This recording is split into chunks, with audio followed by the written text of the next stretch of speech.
Scruffy. I guess I can see some scruff there on Scruffy. There's some scruff on Although I Scruffy. would say that CaNon looks more scruffy than Scruffy. I like that name too. I also like the name Scruffy for a dog. It's one of my favorite names for a dog. Or a really fuzzy cat. Like a cat who has too much. The janitor from Futurama, wasn't that his name? Yeah, Scruffy. I'm Scruffy. The janitor. I'm the janitor. He's one of my favorites. Oh, that's such a good show, One though. of my favorite so things from Scruffy is when they found out he owned like half the company. Oh, yeah. Scruffy he was, like, believes in this place and he sheds one tear. It's so cute. I wonder, that's probably what it's referenced to. God, I would hope so. Scruffy. I hope if not, I got to question this man. Yeah, that'd be good. All right, so we got Falcon versus Kirby.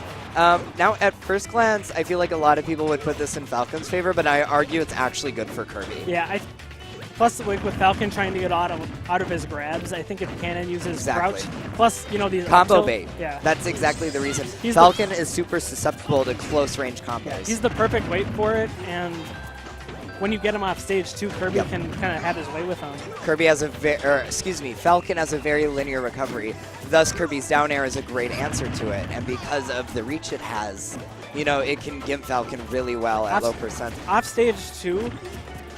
Falcon doesn't really have any aerials that can defend him. Like, he can try up airing, but you kind of risk putting yourself in a really bad spot.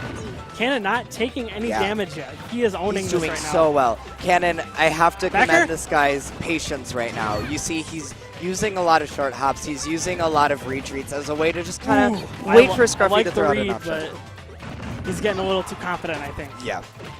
Back air, okay, we're going to see beautiful spacing, too. Being very mindful of where his hitboxes are being placed right now.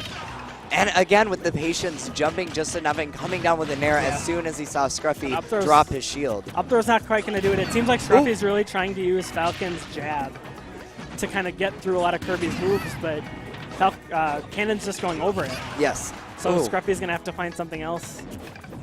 Or a different way to get in, really. I'm liking the way CaNon's using these nairs. I think it's a move from Kirby that we don't see our top Kirby players do.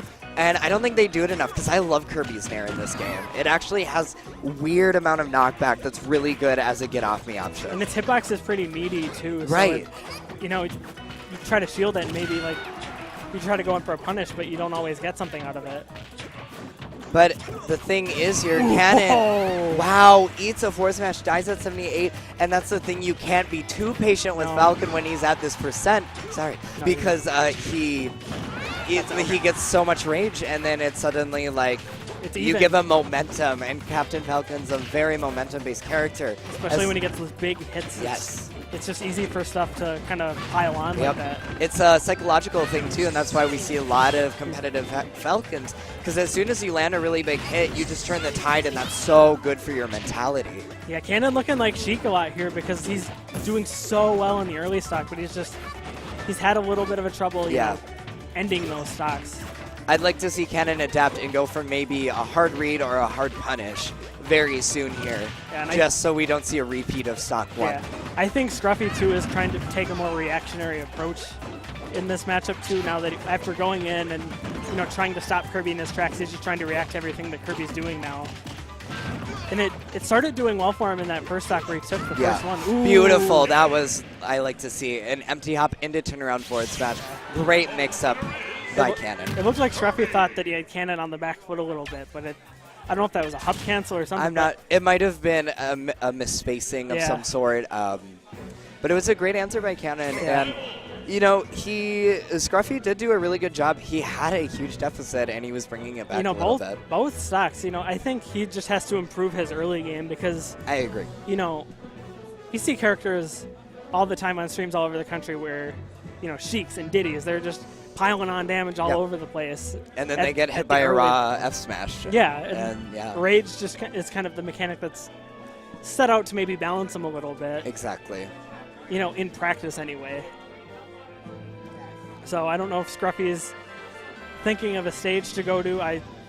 Or a character, because honestly, Kirby Falcon is... Because you think a stage like Dreamland might be good for Falcon to move around a little bit, but up throw becomes so scary. Of course. Okay, we're switching here. Cloud.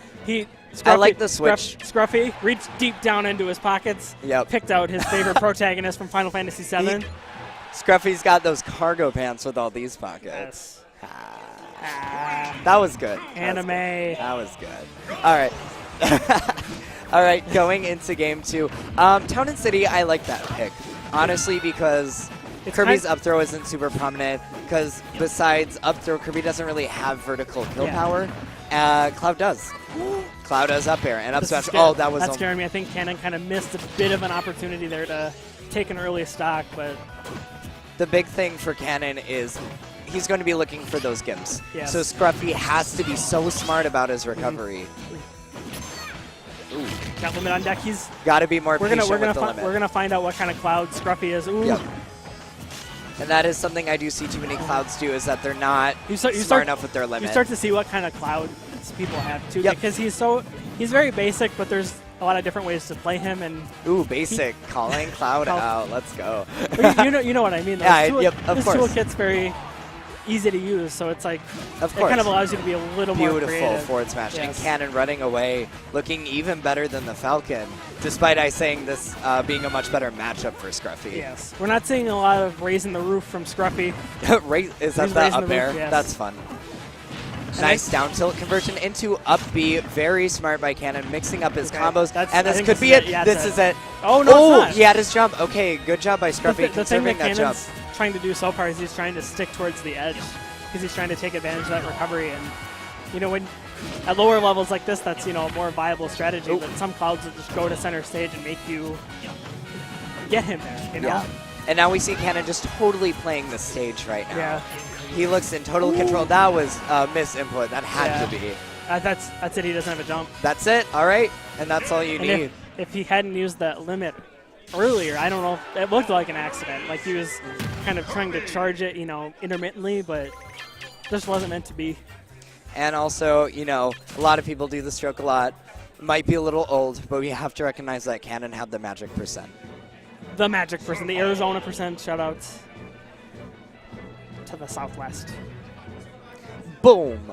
See, I love that combo. I love when Kirby's go for up B at those times when they see the DI in. It's such a good way to capitalize. He was so aware of the stage he was on, too. He knew the platform was coming, too.